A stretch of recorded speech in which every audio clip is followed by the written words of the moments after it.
magkasama, magkasangka. Doble paglilingkod ng tamang balita at tamang impormasyon. Dapat talaga nakatandem na to. Makinig ng live sa DWIZ. Naka-live din sa DWIZ Regional Integrated News. Panoorin ang live sa Aliw 23 at i-follow na sa social media DWIZ Facebook at YouTube. Tandem nina David at John. David Oro at John Ibanez. Magkakambal na pagseserbisyo sa bayan. Hatid ang mga balita na bagong-bago. Hindi OA. Diretsahang pagbibigay ng kailangang impormasyon sa bayan. Tandem nina David at John. Hatid ng nagbabalita ng tama. Naglilingkod ng tama. WIZ Monday to Friday, 6 a.m.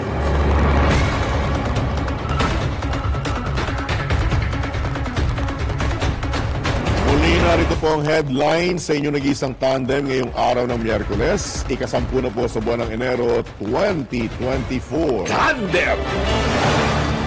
Pista ng Itim na Nazareno generally peaceful ayon sa PNP.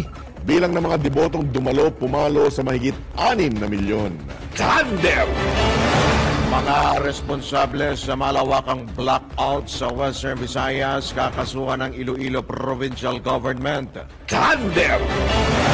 Clemency para kay Mary Jane Veloso muling iniapila ng Pilipinas. Tandem!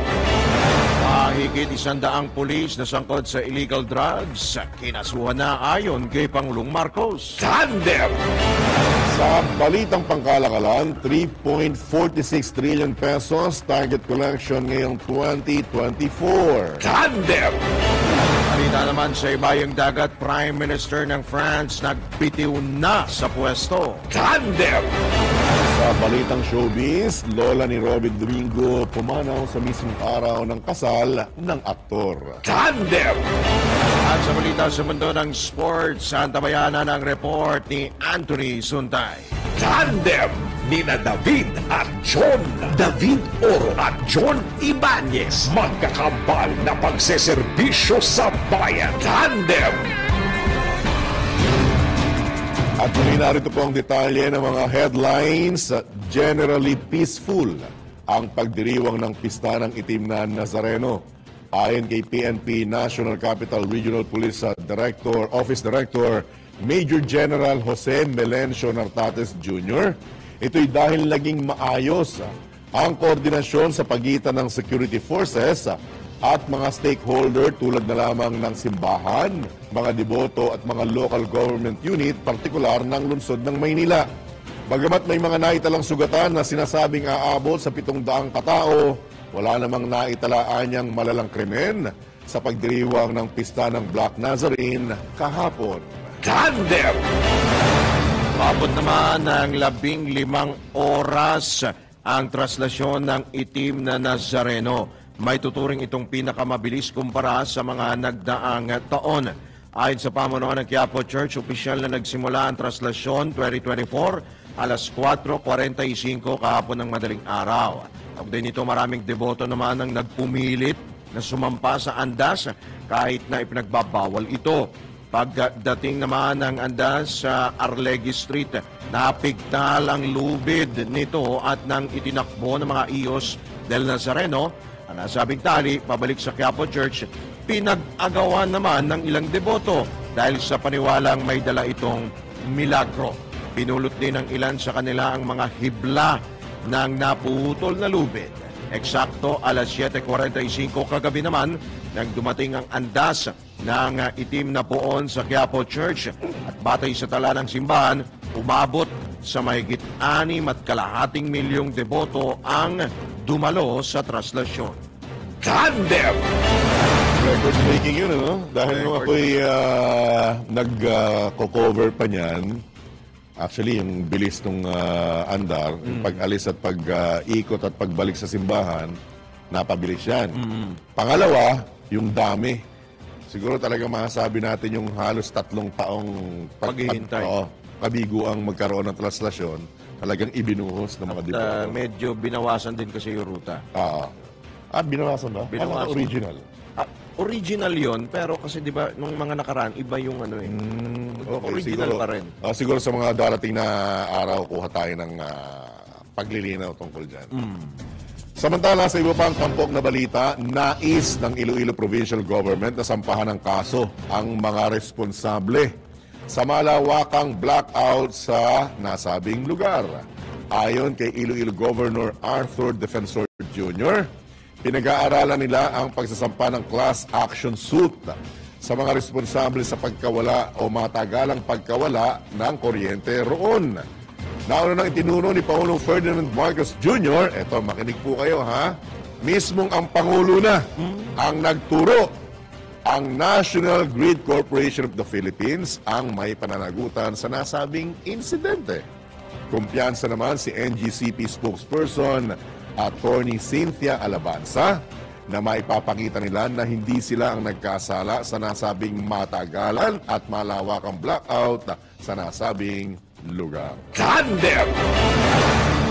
Sa iba pang balita, muling umapela ang gobyerno ng Pilipinas sa pamahalaan ng Indonesia para sa kapatawaran para kay OFW Mary Jane Veloso na hinatulan ng kamatayan dahil sa kasong drug trafficking. Inihayag na sabing kahilingan bago dumating si Indonesian President Joko Widodo para sa official visit nito sa bansa. Matatatang inaresto si Veloso noong 2010 matapos mahulihan ng 2.6 kilo o 5.7 pounds ng heroin sa Indonesia. Tandem! Samantala, lumobo sa 700% ang pondong nakalaan para sa nilulutong charter chains o Chacha ngayong taon. Ito naman ang binanggit mismo ni Albay Representative Ed Salagman kung saan sa ilalim ng 2024 General Appropriations Act, higit 14 billion pesos budget ang nakalaan para sa pagsasagawa at pamamahala sa eleksyon, referenda, recall votes at plebisito. Mas mataas anya ito kung ikukumpara sa 2 billion pesos na pondo noong 2023. Paliwanag pa ni Congressman Lagman, 12 billion pesos dito ang ipinasok na pondo ng Bicameral Conference Committee sa ilalim ng budget ng Commission on Elections. Mas malaki anya ito sa kabuuang budget ng Department of Migrant Workers, Department of Trade and Industry, Department of Agriculture o Agrarian Reform, Ombudsman, Tourism, at Department of Human Settlements and Urban Development. Tandem! Sa oras na siyang sandali makalipas ang ikapito ng umaga, tanggap po tayo ng pag-ulat mula sa labas ng himpilan. Focus ng PNP hindi umano mawawala sa kabila ng mga isyu ng destabilisasyon laban kay Pangulong Marcos. Ang detalye buot kay Patrol 17 Jopel Peleño.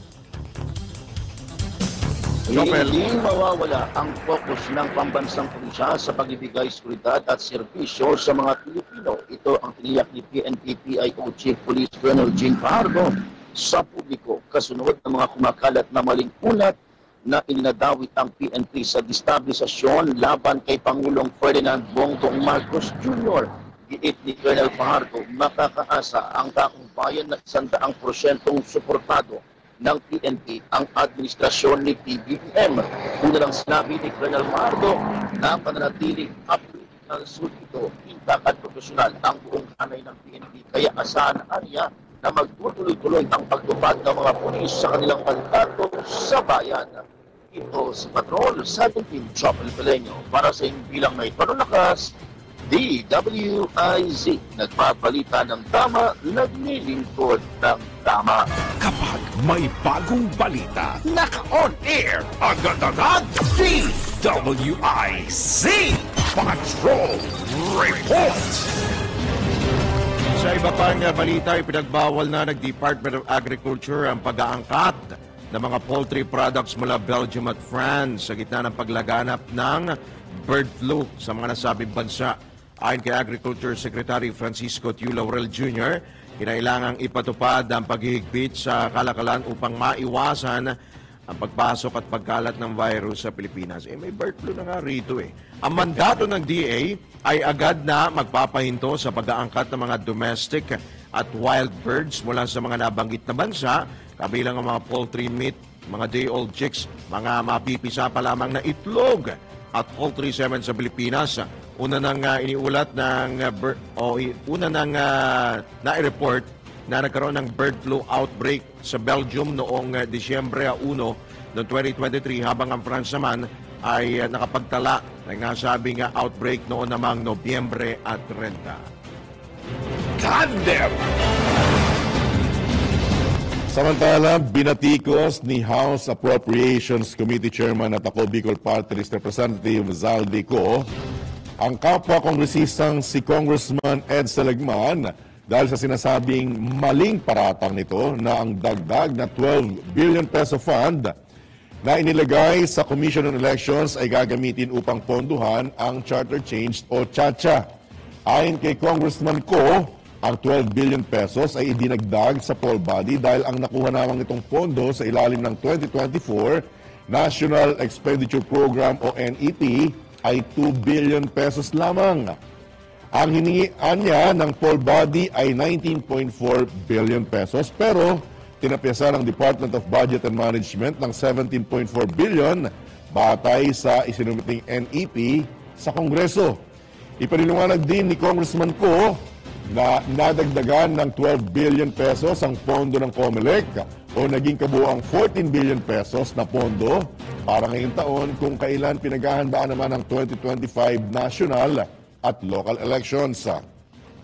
Anya, ang kulang na 5.4 billion pesos ay inilagay anya sa unprogrammed appropriations na mapopondohan lamang kung magkakaroon ng sobrang kitang pamahalaan o ito'y mangungutang. Dagdag pa ng mabatas na malisyosong ipinapalabas ni Congressman Lagman na nagsingit sa BICAM ng 12 billion pesos na pondo ang poll body para pondohan ang CHA-CHA. Hamon naman ni Congressman Ko kay Representative Lagman na patunayan ang alegasyon nito na gagamitin ang idinagdag na pondo para sa pag-amyenda sa 1987 Constitution. Tandem! Samantala, tinapos na ang investigasyon ng International Criminal Court sa madugong giyera kontra droga ng nakarang administrasyon ni dating Pangulong Rodrigo Duterte. Ito ang paniwala ni dating Bayan Mona Party List Representative Nery Colmenares kung saan kanyang iginiit na matibay ang ebidensya hinggil dito. Idinagdag pa ng dating mambabatas na maaaring tapos na ang investigasyon ng ICC hinggil sa issue sa loob ng bansa. Una nang nagpahayag ng pagdududa si Justice Secretary Jesus Crispin Remulla na nakapasok ng Pilipinas ang mga ICC investigator. Tandem!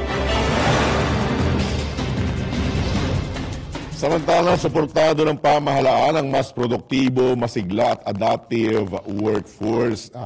Ayon kay National Economic Development Authority Secretary Arsenio Balisacan, ito'y sa pamamagitan ng pagsasabatas ng ilang panukala tulad ng Apprenticeship Bill, Lifelong Learning at Enterprise Productivity Bill. Binigyan din ng kalihim na kailangan din makapagpatatag ng regulatory framework na magpapahintulot sa alternative work arrangements, kabilang na ang part-time work, gayon din sa formal economy.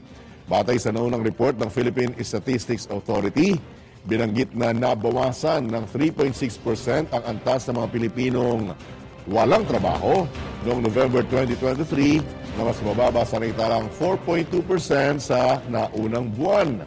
Katumbas ito ng 1.83 million Filipinos na walang trabaho o mas mababa kumpara sa 2.18 million noong November 2022 at 2.0 million naman noong October 2023.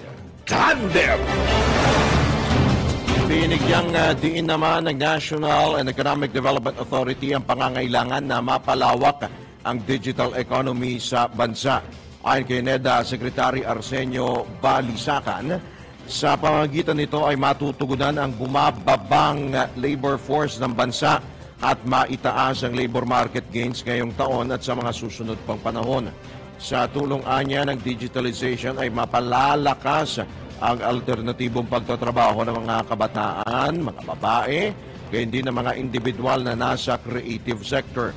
Maliban dito, mahalaga rin anyang samantalahin ang liberalization reforms na naglalayong umakit ng pamumuhunan o mga investors sa Pilipinas, lalo na ng digital infrastructure na inaasang lilikha ng mga dekalidad na trabaho. Tandem! Kanina nabanggit natin na tandem, Drew, mga katandem, na tututukan mismo ni Pangulong Marcos ang mga kalinisan program. Oo. Ito. Maganda yan. Tanggapin natin ang ulat ni Patrol 5, ha? Tingnan nyo maigi, ha? Napakarami pong truck o truck ng basura ang nahakot matapos ang traslasyon.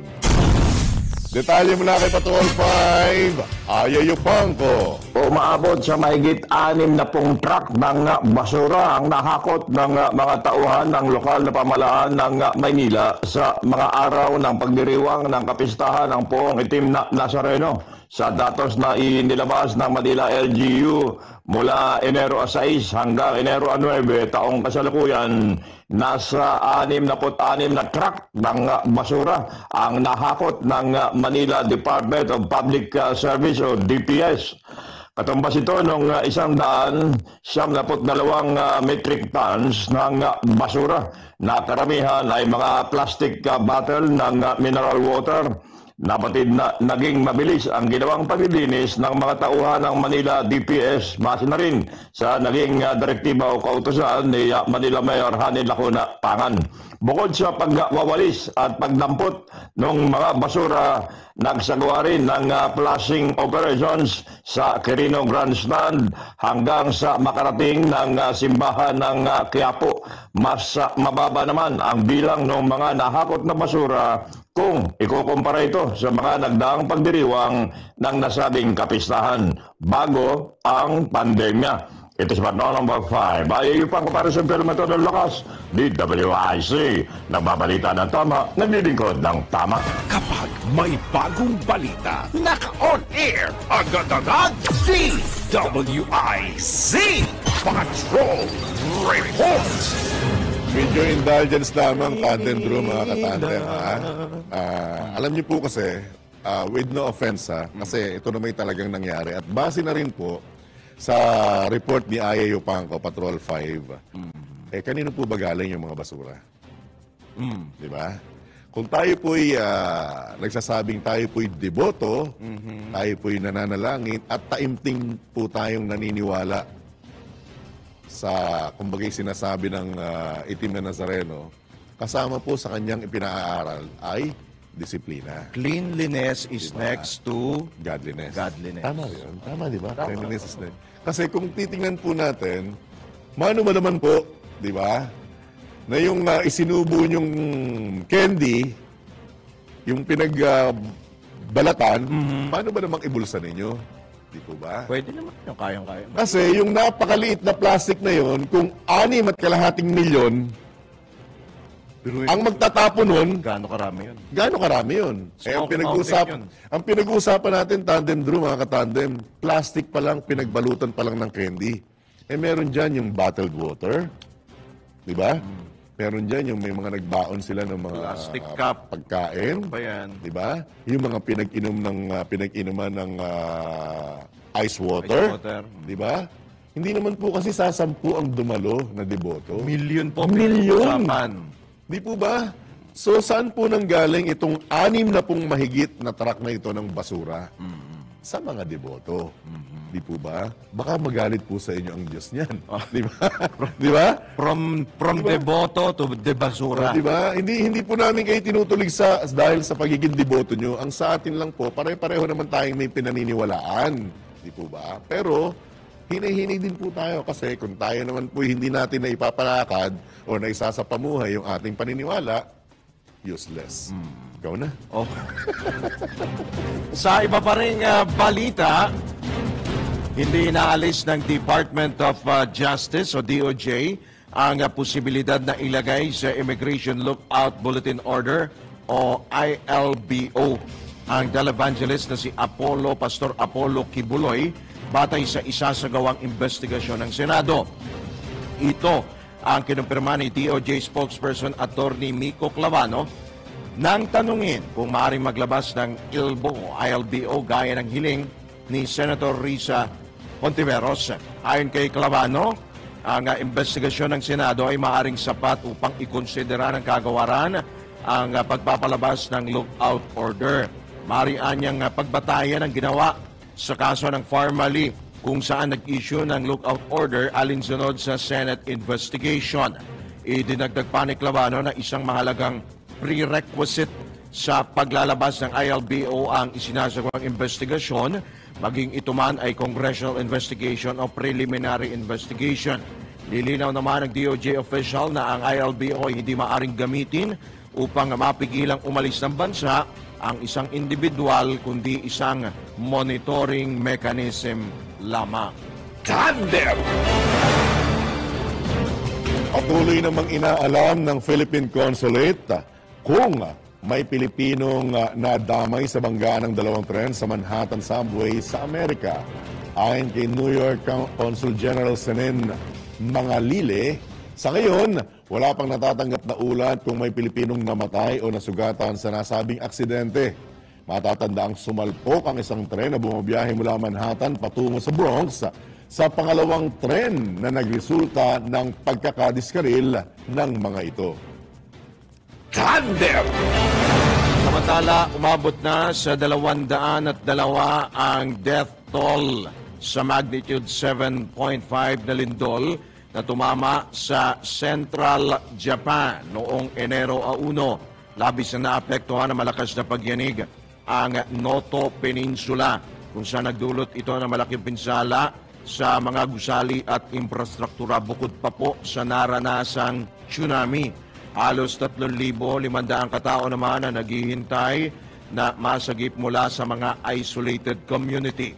Sa ngayon ay wala pa ring supply ng tubig ang nasa 60,000 kabahayan habang nasa 15,600 naman ang walang kuryente. Samantala, muling niyanig ng magnitude 6 na aftershock ang Central Japan kahapon. Sa kabila nito, wala namang inilabas na tsunami warning ang Japan Meteorological Agency. Tandem! Ito po, para sa mga mahilig bumiyahe dyan, yung mga daraan ng mga toll gates, kinig-kinig. Target ng Toll Regulatory Board na tanggalin ang cash lanes sa mga tollway ngayong taon. Ayon kay TRB spokesman Julius Corpus, nais silang mapatupad ang isang RFID system sa lahat ng tollway ngayong 2024. Agree ako dyan. Sa ngayon, kinakailangan gumamit ang mga motorista ng AutoSweep RFID sa Skyway, LX o SLEX, NAIA-X, Star Tollways, MCX at Tiplex, habang EasyTrip RFID naman ang kailangan gamitin sa NLEX, SCTEX, Cavitex at Calax. Kaugnay nito, simula na ang pilot run ng nasabing proyekto ngayong araw. Tandem! So maya-maya lamang kung tayo papalarin tandem Drew, matapos ang ilang pagpapakilala sa ating mga proud sponsors, ay sisikapin natin kumuha pa ng detalye nitong balita araw ko. na pala yan. Ano lang naman to, pilot run.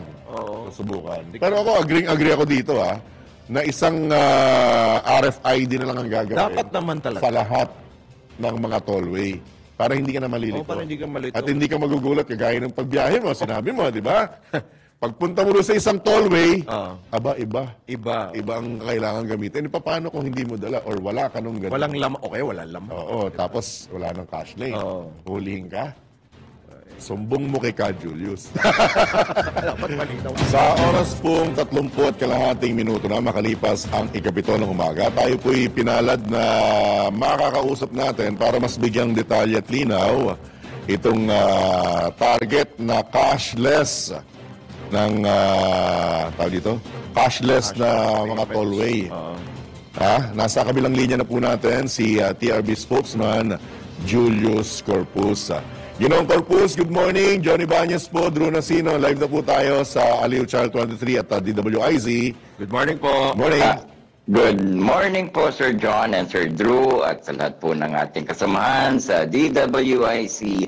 Isang magandang umaga po sa lahat. Alright. Una-una sa lahat, maraming salamat sa pagkakataon dahil alam naman namin busy ka in particular sa oras na ito, pero at the same time, pinagkalooban pa rin kami ng pagkakataon na makakausap ka. Anyway, direct to the point na po, kailan po ba? Tama po ba na yung pilot testing o pilot run ng cash lanes ay nagsimula lang ngayong araw? Tama po ba? Sir John, nais po nating i-clarify sa ating mga motorista na yung pilot test or yung test run that we will do today is in relation po dun sa ating interoperability project kung saan ang hangad po natin ay magkaroon na lamang ng isang sticker at isang wallet na lang. Yan. Gusto ko yan.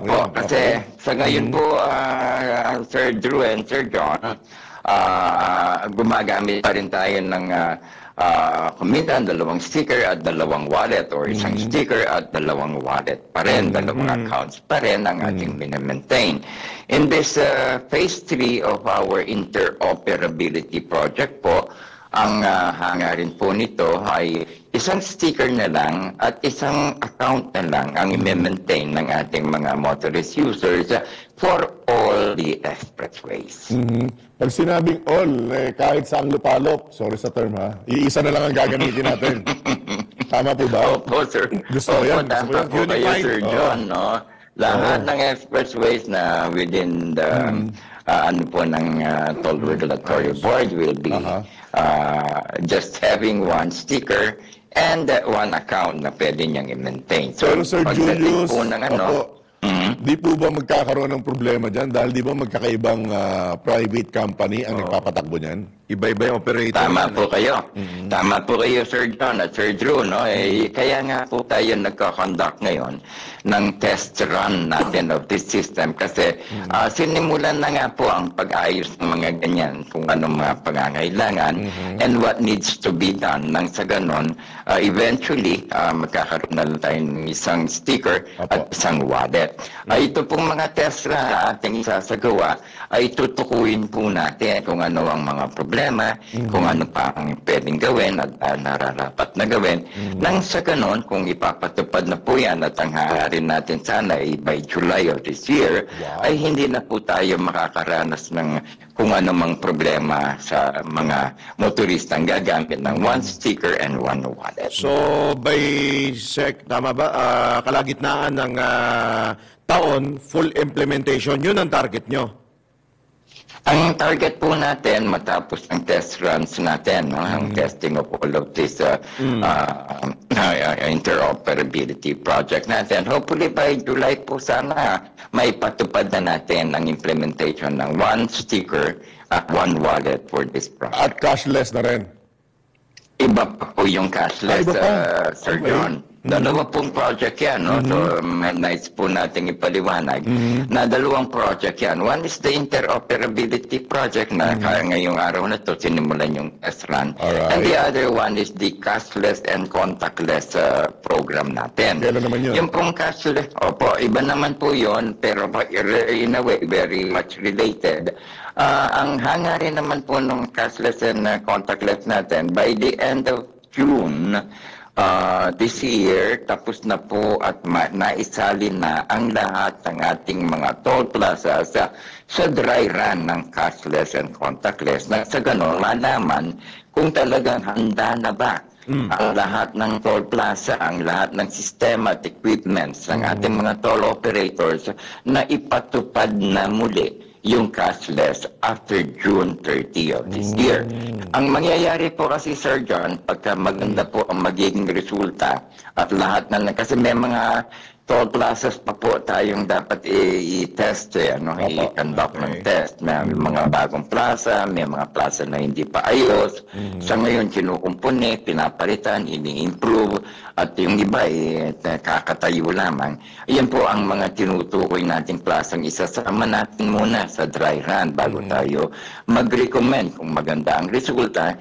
Sa DOTR, i-recommend po natin kung maganda po ang resulta na kung pwedeng ipatupad na muli yung cashless natin sa lahat ng ating expressways. Kasi sa ngayon po, Sir John, kung maalala ninyo, yes, we are having a dry run. Yes, we are sa maraming toll plazas ng kasali. Subalit pinapayagan pa naman po natin na magbayad ang ating mga motorista ng cash. No?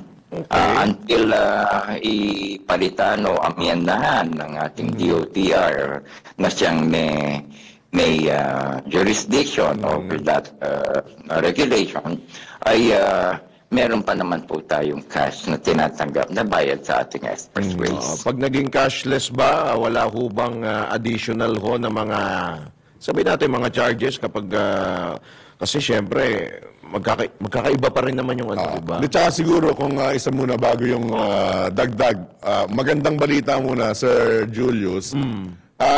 High-tech ba? Yan. Matuturing bang kagaya sa ibang bansa na malayo pa?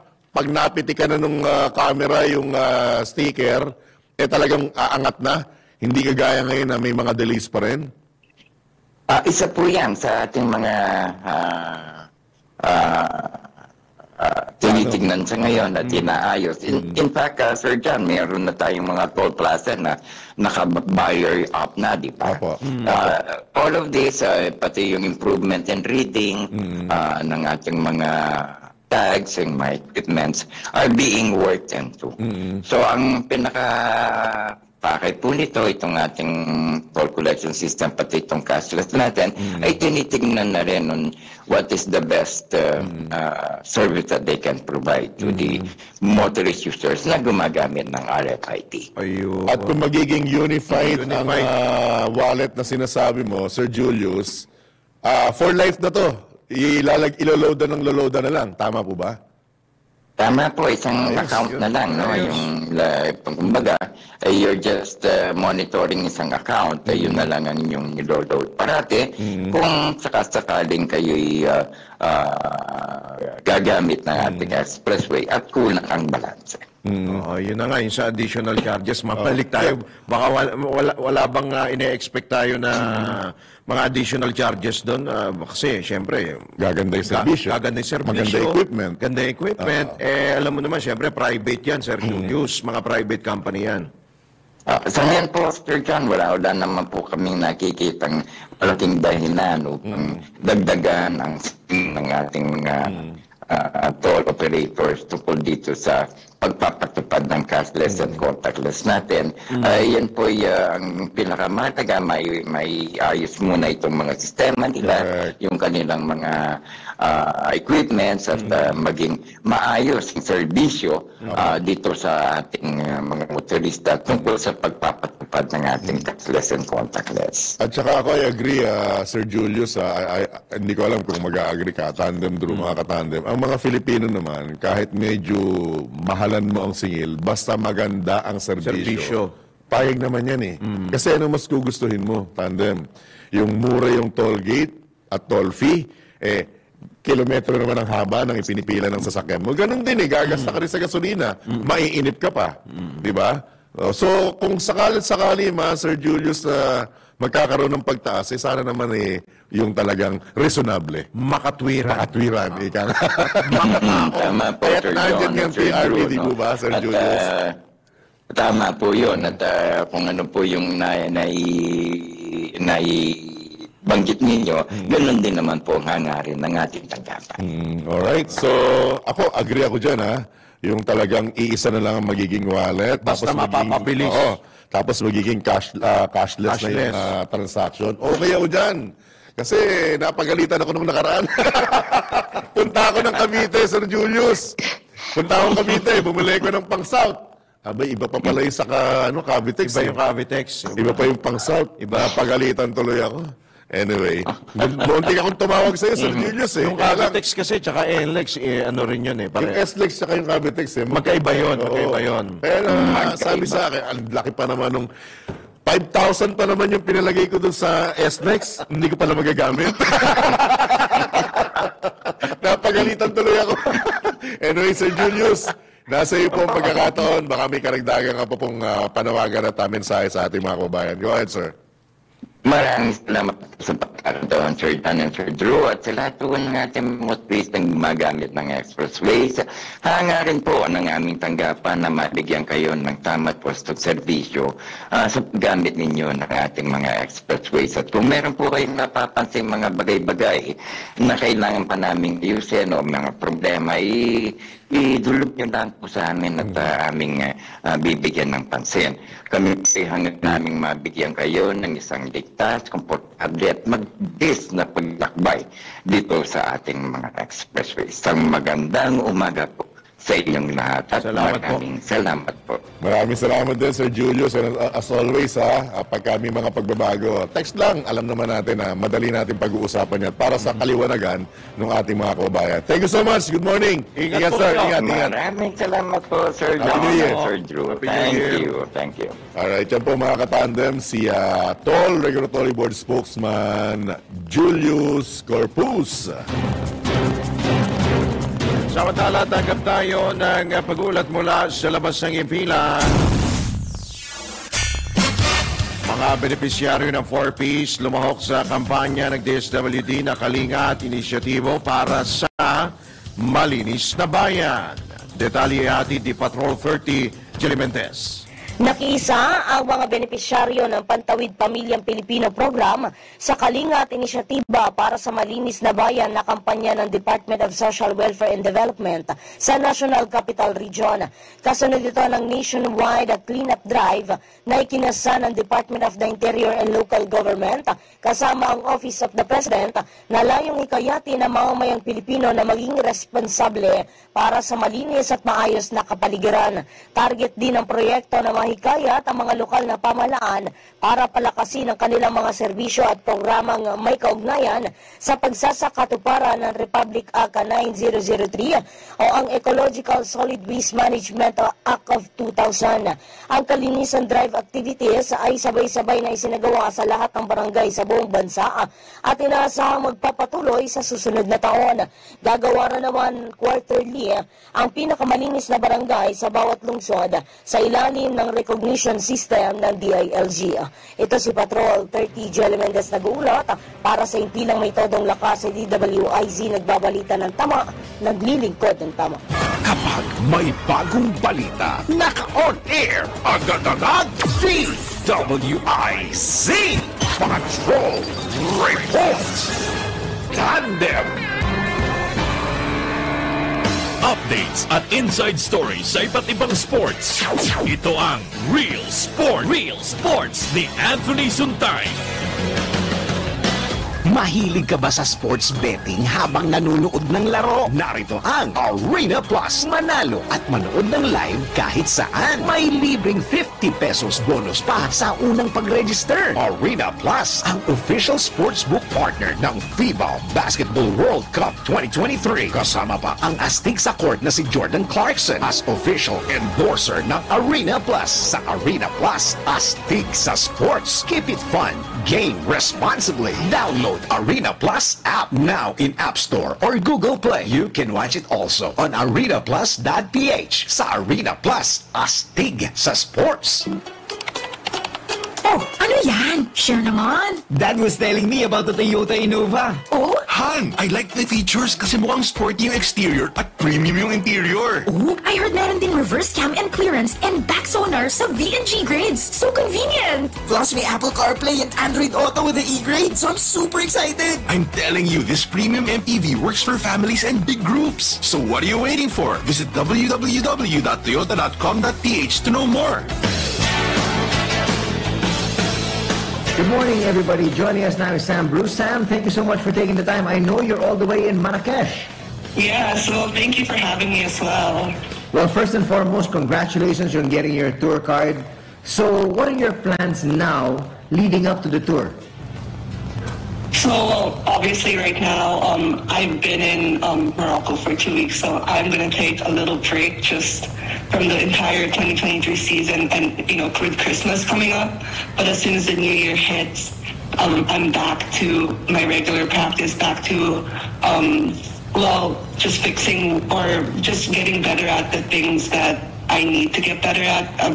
Just from what I've learned like this past 2 weeks and from the entire 2023 season as well. Can you take us through Q School? How tough was that?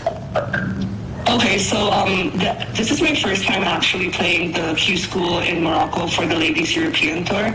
So for here, there's a pre-qualifier, and then there's the final qualifier. If you're not in the top, I believe, like the top 10 of the second division in the Ladies European Tour, or the top like 20 in the Ladies European Tour or something like that, you have to play the pre-qualifier, and that's a week before the final qualifier. Wow, so it's like going to 2 qualifiers. Exactly. So we were here for 15 days, and I played 13 rounds of golf, including the practice rounds. So for the pre-qualifier, it's 3 rounds, and it depends on which location you're in, but in my location, it's like the top 26 out of 75 players make it into the final stage. And then in the final stage, it's a 5-round event. And after 4 rounds, there's a cut. And it's the top 65 players and ties out of 150, I believe, 170 players make it into the last day. And then on the last day, the top 20 players get their full card, while players from 21 to 50 get conditional status on tour. So it was definitely a really long journey. Aside from it being physically challenging, it was definitely mentally challenging as well. Just being able to keep your focus for that many rounds of golf is something different. Most tournaments are only 3 rounds or even 4 rounds, but being able to keep your focus for the 3 rounds of pre-qualifier, and then you have technically a 3-day break in between, but then that break is honestly to be able to practice for the next rounds, for the next courses. So you don't really get a break in between. So it was definitely mentally challenging. And of course, it was physically challenging, just so many rounds of golf. A tournament round is like 4 to 5 hours. So it really takes a toll on your body. Part 2 ng ating interview, bukas. Sa wakas, nandito na ang pinakaabangang Paskong panalo ng Clean Fuel. Gas up worth 1,000 pesos of fuel products, single or accumulated receipt, and get a chance to win a brand new Toyota Raze, Vespa motorcycle, 1-year free fuel, and many more. But wait, there's more! Sa kada karga tuwing Sunday, simula ng promo, may Sunday double your raffle entry ka pa. Kaya mag-download na ng bagong Clean Fuel Rewards app. Dahil sa bawat karga mo, siguradong panalo ka. Promo period, November 10, 2023 to Feb 22, 2024. For DTI Fair Trade Permit Number, FTB 179864, Series of 2024. Mula sa Photon, ang malakas at dumadagundong na Photon Thunder Pickup. Mapapalingon ka sa tikas at porma. Photon Thunder Pickup, malakas na, matipid pa. May reverse camera, touchscreen infotainment at electronic parking brake, leather seats at alloy wheels. Ang starting SRP ay 980,000 pesos only. Punta na sa pinakamalapit na Photon dealership o mag-message sa Photon Philippines Facebook page para sa iba pang detalye. Photon Motor Philippines, 16 years of empowering the Filipino business. Mukhang kailangan ko na naman palitan ng bubong ko, pare. Mag-iisang taon pa lang yan. May tulo na kagad. Ay, bossing! Baka naman kasi hindi matibay yung ginamit nyo. Dapat ang gamitin mo ay Cherry Loom, ang yerong aluminum. Basta yero, Cherry Loom. Tibay protektado sa pangmatagalang yero. Real Sports ni Anthony Suntay sa DWIZ 882. Tandem! Balitang pangkalakalan. Hinimok ng Department of Finance ang Bureau of Internal Revenue na lagpasan ang target collection nito ngayong taon. Ito'y upang madagdagan ang pondo ng mga priority program ni Pangulong Ferdinand Marcos Jr. Kaugnay nito, target ng BIR na makakolekta ng 3.46 trillion pesos ngayong 2024. Mas mataas ito ng 15% kumpara sa 2.639 trillion pesos na target noong nakaraang taon. Samantala, hindi na pagbabayarin ng BIR ang mga business taxpayer ng kaunang 500 pesos registration fee. Tandem! Mga balitang dapat alam mo kahit sa labas ng bansa. DWIZ, balita sa ibang bansa. Itinalaga na bilang bagong Prime Minister ng France si Gabriel Attal. Ito'y matapos magbitiw sa pwesto si Elizabeth Warren. Kasunod na nga naging kautusan ni President Emmanuel Macron na magsagawa ng balasahan sa kanyang gabinete. Pinili ni Macron si Attal dahil kasama ito sa Renaissance Party. Si Attal ay 34 anyos na pinakabatang nahalal sa nasabing posisyon at isa po siyang openly gay. Tandem! Ito na ang latest, bagong-bago, fresh na fresh, DWIZ Showbiz News. Bittersweet. Ito na lamang ang naramdaman ni TV host Robbie Domingo dahil sa pagpanaw ng kanyang lola sa mismong araw ng kanyang kasal. Ibinahagi ni Robbie sa kanyang social media account ang isang throwback photo kasama ang kanyang lola at isang larawan kung saan kasama ang kanyang may bahay na si Mikey Pineda habang nasa burol nito. Inaalala rin ng TV host ang masasayang alaala niya sa kanyang lola tulad na lang ng pag-aalaga sa kanya noong siya'y bata pa lamang. Samantala, sa comment section ng kanyang post, nagbigay din ng mensahe si Robbie sa lahat ng mga dumalo at nagpaabot ng pagbati sa araw ng kanilang kasal ni Mikey. Tandem!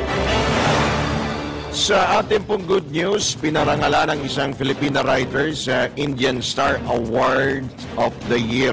Siyempre, sa India po yan. Si Michelle Navahas, natubong barangay Kalimbahan sa Makato, Aklan, ay isa pong manunulat sa naturang bansa. Naging bestseller at numero 1 sa loob ng 24 oras ang kanyang libong isinulat noong 2019 mula sa Japan, India at US. Ayon kay Navahas, naging inspirasyon nito ang kanyang ama sa pagsusulat ng iba't ibang fictional stories kung saan mas dumoble ang kanyang pagsisikap nang mabigyan siya ng parangal.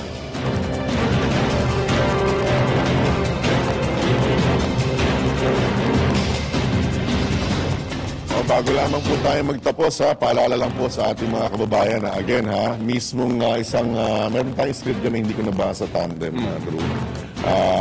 Paalala ng isang kardinal sa mga deboto na isabuhay ang pagiging deboto. Di ba? Sabi mo nga, walk the talk. Yes. Hindi yung puro salita lamang. At isang partikular na magandang patunay dyan, next year po sa traslasyon, yung pong aming yung pakiusap ng local government unit ng mga otoridad na kumbagay basura nyo ay dalhin ninyo. Huwag nyong iwan sa kung saan-saan.